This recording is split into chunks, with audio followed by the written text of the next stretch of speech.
All right, so this video is going to be different than the others because when I sat down to start editing this section from the start of Shenandoah to Harpers Ferry, I soon found out that unfortunately all the audio I have from my kind of talking head videos is missing. No idea what happened to it, but I don't think I can recover it in any way. So what I'm gonna do is just kind of read some of my notes and just kind of go through what I was thinking, what I was feeling at the time. So that is definitely unfortunate, definitely a little bit sad, but I did look at the rest of my videos that I have, and I think there's only one talking head video where the audio is gone. So the rest of the way, the video should kind of be back to normal. All right, so let's talk about day 28. So this is a day after I left Stanimal's hostel in Waynesboro. I got back to the trail around 9:15 in the morning, filled out the form to go into Shenandoah National Park, a free permit, which is nice. I was pretty excited for the easier trail that was promised to lie ahead, and the trail definitely was easier through this section. Though what really started to happen here was I started developing symptoms of plantar fasciitis in my left foot, and this is kind of a big turning point for, well, really the entire hike. I started to just push through the pain and just kind of dealt with it, gritted my teeth, made the miles happen.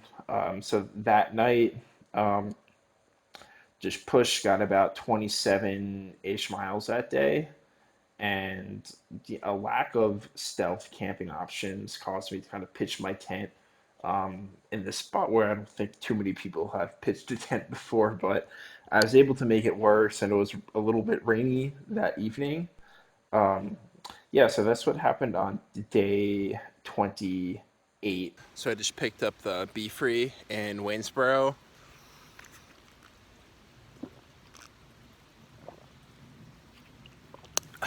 It's a revelation. All right, day 29. So this day I started at 4:30 in the morning, actually a little bit before that, with just the goal of getting as far as I could and seeing what would happen with plantar fasciitis, and ended up hiking about 5 miles to the first water source of the day and was still being bothered by the plantar. Um, and this is kind of a humbling moment here, but I finally reached for the ibuprofen I had been carrying in my little first aid kit. Kind of was desperate for anything that might help, so took a couple ibuprofens, and this actually did help manage the pain, and really something I started using every day the rest of the way. By this point, I think just the attrition of what I was doing had really set in, and just needed to manage the pain and do something to make it just a little bit more comfortable. Fortunately, this day was one of the nicest weather days for the entire trip. Plenty of sunshine, a wonderful cool summer breeze up in the Shenandoah Mountains. Really, really a great day. It was also the summer solstice, so I hiked until almost 9 in the evening in the daylight and enjoyed a spectacular sunset near Franklin Cliffs, where I had a pretty rocky, crummy campsite. But I was happy to get 37 miles this day and kind of overcome the challenges of the planter. And it was, I had some doubts that it before. So getting a big mile day like this really, really helped with confidence. And I kind of, from that point, knew it was going to be painful, but I could manage it. All right, day 30, I started once again around 4:30 in the morning with the headlamp on, and I remember a skunk crossed the trail right in front of me while it was still dark. And fortunately, I didn't get sprayed. I guess the skunk figured I had already smelled bad enough. Anyway, The sun soon came up. It was another beautiful, beautiful sunny day with a beautiful sunrise. Um, Took some vitamin I to manage the PF and was, able to hike pretty well that day. Um, Got to one of the waysides in the afternoon and was able to get a light but expensive resupply. And then hiked about another mile and saw a sign for Trail Magic, and they kind of made this right turn and went down the trail. And there's a cabin there that I guess people can rent.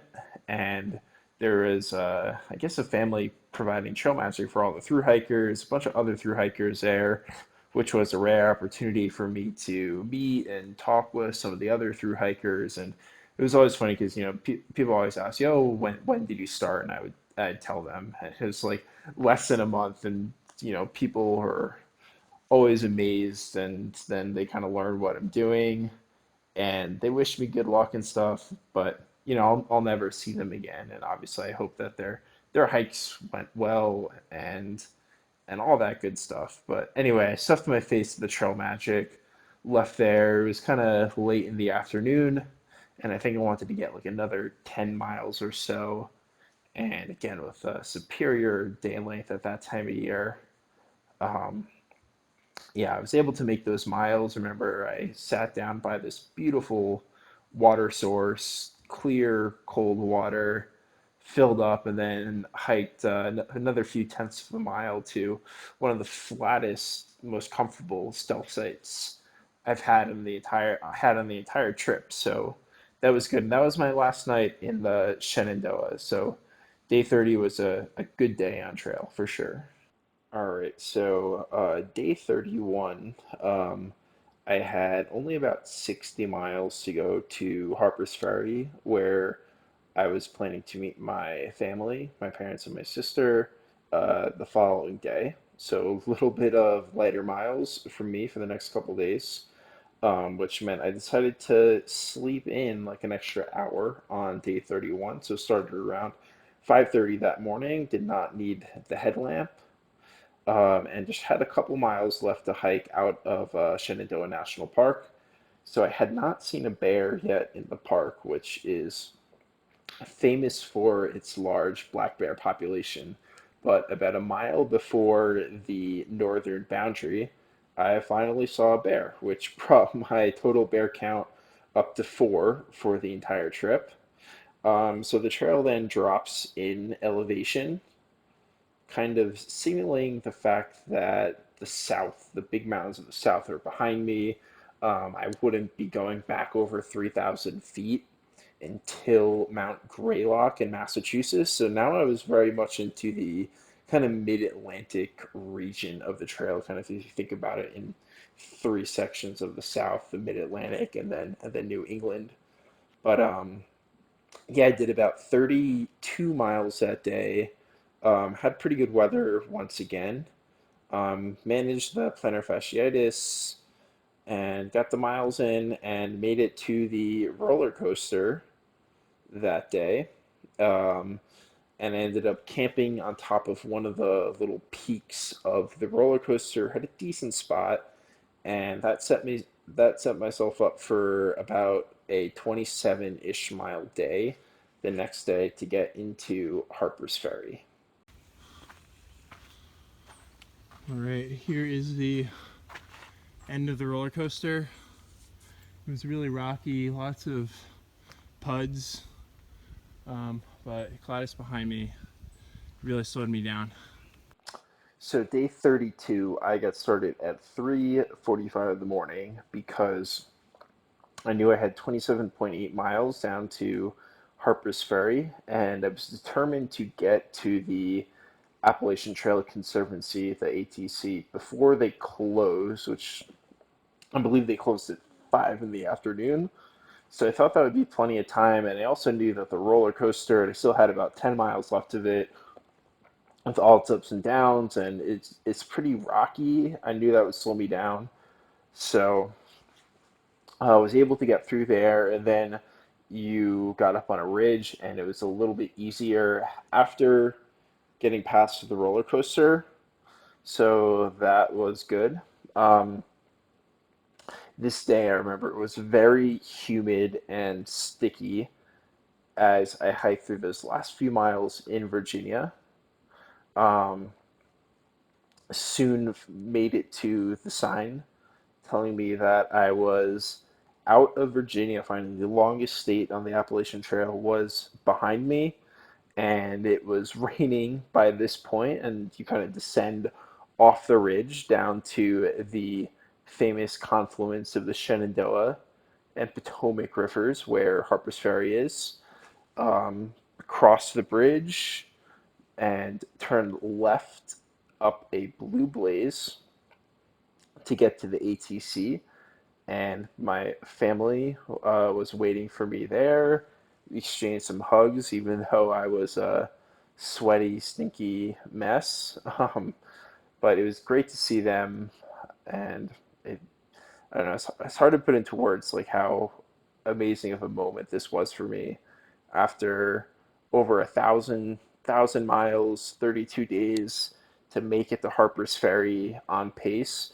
It was a big milestone. It really was. Um, Went to the ATC, had my picture taken. I was Nobo number 992, and then we went to the panacea that is Walmart when you're on a through hike, and then out for a nice dinner and a hotel stay after that. So really the southern half of the trail was behind me by this point. Okay. Where'd you come from today? Somewhere at the beginning of the roller coaster. From your Rock Hollow shelter? Yeah, a little bit past there. You passed a bunch of people flat packing? I don't recall.